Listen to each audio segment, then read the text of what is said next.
Hello everybody, my name is Nick, I'm with Melody Minds, and today I'm here with... what's up, I'm Josh from Blvck Hippie. And I was gonna say, together you are, but I mean, it's just yeah. Josh. I don't know. Oh shit, what up? Ew! Oh my god. That's crazy. Not the collab. Ew, no, that's all good. I'm excited to see you. Fuck yeah, dude. Hi guys, this is Hey Cynthia, what's up?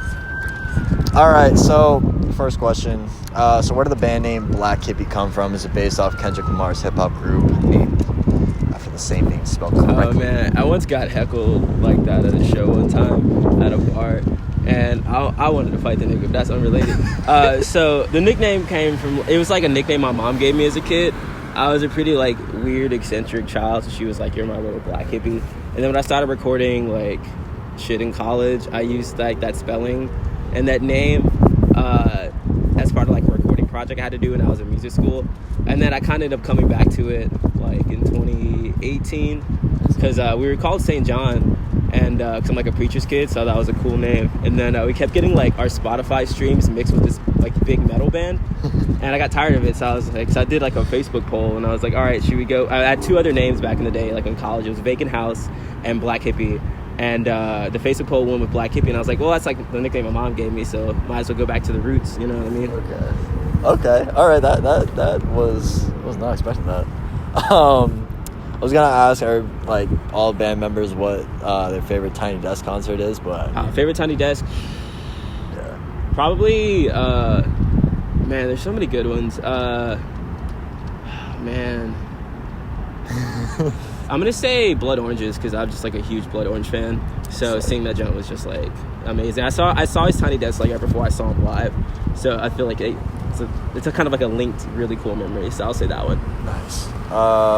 Craziest experience you guys have had on the basketball camp tour so far? Man. Also, where did the basketball camp idea come from? So the record's about like, it's kind of like I wanted to make like an emo coming of age record for like black kids and shit.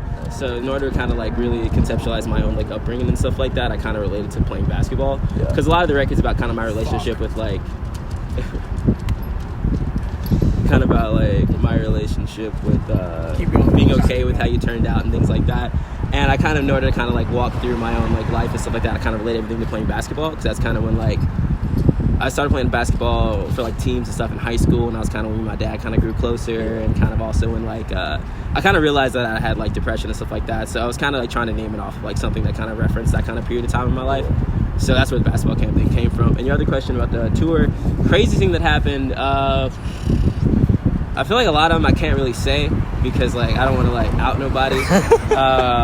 But probably one of the funniest moments, God.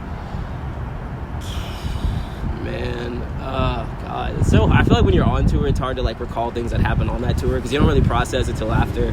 But probably, I went to this karaoke bar in Chicago. We were staying with the homie Larry from Free Throw, and we went to this like bar that was like right next to their apartment. Nice. And there was this karaoke, like it was karaoke at the bar, but it was the most like locked in karaoke dude I've ever seen. Like this nigga was singing background vocals with the people, and at one point whenever people weren't singing, he would just like walk around with the wireless mic singing to everybody. It was wild. So that I feel like I can say that one without outing anybody or like being mean. It was just really funny. That motherfucker was like intense and locked in. And we took like shots of Malort because that's like something they like to do out there or whatever. Malort, it's this weird liquor that like they really only drink in like I think Illinois, but it was tasted kind of like when we were on tour in Europe, there was this like, we were in Italy, there was this like weird like aperitif drink that tasted like bad licorice, and it kind of just tasted like that. So I was like, all right, cool. Instead of in Italy, I'm at this weird dive bar watching karaoke, drinking Malort. But I would drink it again. I give it a 4 out of 10, but I drink it again. Oh, I was actually gonna ask you. I don't know. Favorite song by Imakemadbeats? Favorite song by Imakemadbeats? Off rip, man, that's a hard one.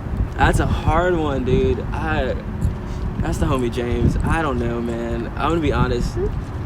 I can't top of the dome, nothing. I'm too sleepy. I get that. I get that. Just, like, I feel like it's hard to like. I feel like it's easier for like people I don't know. Oh, I guess. But if it's someone I personally know, I like feel way too much pressure to pick a favorite song. Because you know what I mean? Because then, you'll like, say it, and then you'll see him, and they'll be like, "Oh, so you like that one, but not like this that one?" And one. I'm like, I don't want to do it. But shout out to homie Imakemadbeats though. Love the dude. He was one of the first people I sent the new record to actually. And he was like so nice. He like it was like a private SoundCloud link, and he like actually commented on certain parts of the songs. And I was just like, that is so sweet. Yeah. What was the first emo record that you listened to that inspired you to pursue music in that avenue? Oh man, first emo record, man, that's a great question. Probably this one, Pianos Became Teeth record. Let me pull it up real fast. I forgot the name of it, but it's a long ass title. I'm pretty sure. Because it's about like him coming to grips with like death and shit, and there's this one song where it's like the slow ass beat. Let me find it. Pianos. Also, off rip, this is a sick cardigan. Oh, thank you. I got it thrifted in fucking where was I? Madison, Wisconsin. Nice. They have a great thrifting scene. Oh, the Lack Long After. I was actually able to buy it off a friend of mine, like on vinyl, that stayed in Boston, and they posted on Instagram like a couple of years ago. They were selling a bunch of their records, and this record came up, and I was like, please. And then when they mailed it to me, it came with a note, and it said best enjoyed it with a cool glass of white wine. Oh yeah. And I was just like, hell yeah. But I think that record was like, I'd already like had been listening to emo and stuff like through different parts of my like childhood and like high school, but that was the record where I was like, I was really analyzing the guitar lines and shit like that, and I was kind of like, oh man, like, I really want to I want to make something like this, like just like that. I want to get complicated. Exactly. I want to get emotional. You've been to a few countries. What's your favorite country to travel to and why? Italy. €2 espressos. All the pasta's amazing. Aperol spritzes hit. Architecture dope. And all the people are like really nice. Honestly, like nicest people ever, honestly. Really hospitable, and they're a little cooler about you not being able to speak their language. They'll kind of try to figure it out, where if you go to France, they just hate you.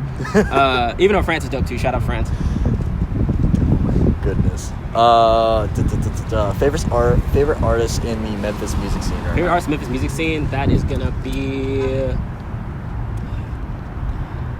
Damn. Like, now I'm like, I don't want to like not say somebody and then people get weird. So I would say my homie Celeste. So Celeste is our old guitarist, does really cool like soulful R&B stuff, and she's like a sick guitarist. Also, I've been really messing with Speaker Girl. Our old intern plays bass for them. They're super sick. One of my favorite like younger bands in Memphis. And then it's all a three-way tie, by the way. And then Little Baby Tendencies is one of the sickest like punk two-piece I've ever fucking seen. Yeah. So I'm gonna say those three, like off dome. Man, your lists are always interesting. I mean, you had like Pace magazine. You had like a whole list. It was. Oh yeah. It changes. Yeah. Also, it's like the new bands. Also, want to give as many shout outs and say different things every time. So Absolutely. Then like, everybody feels covered and cared about. Yeah, that's why we're doing this. You guys just released your EP titled Sport House. How would you describe this project compared to your previous projects? So it's not one word. All right. Well, it's not an EP. They just, our label grouped a bunch of the singles together. Our like actual record comes out like in a week. But a way to describe those songs, I'm gonna say weird. I feel like the whole new record that comes out in like a week or so is just like us kind of getting outside the box and kind of just doing whatever the fuck we want in like a fun way. So yeah. So one word is weird. Okay, I'll bring up some lyrics you have. I'm gonna see if you can finish them. Until you're looking down a gun. You don't know how I feel. Yeah. And that was about the first time a cop ever pointed a gun at me. Good times. That's that. Okay. I didn't.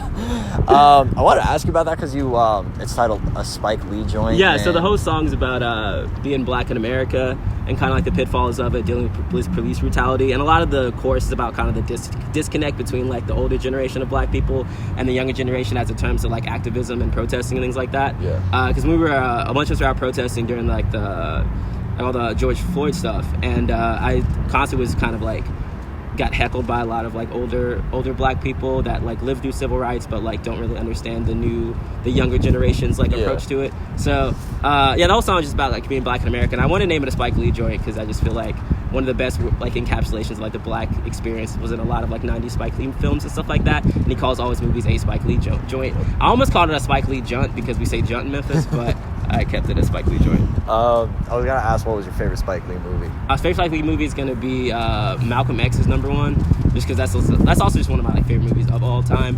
But also, I really like watching School Days because it's kind of funny. Because I feel like it's a good kind of look at like a lot of what the 80s was for like HBCUs, but at the same time it's like a little cringe in a funny way. So I kind of, that's like one of my more like guilty pleasure Spike Lee films. But yeah. Man, I'm so basic. I'm like Do the Right Thing or Black Klansman. I mean, both are solid movies though. Do the Right Thing is solid, and Black Klansman. I actually saw that in theaters with my brother. My brother's like a film major. Oh yeah. So all right, we always gotta get to the movies. He gets. I think I got 2 more for you. Musical time capsule, 5 songs that would describe your musical journey. Human Sadness by The Voids. Ding and Him Dream by Blood Orange. It's 2. I'm gonna say Devil New Dress. I'm gonna say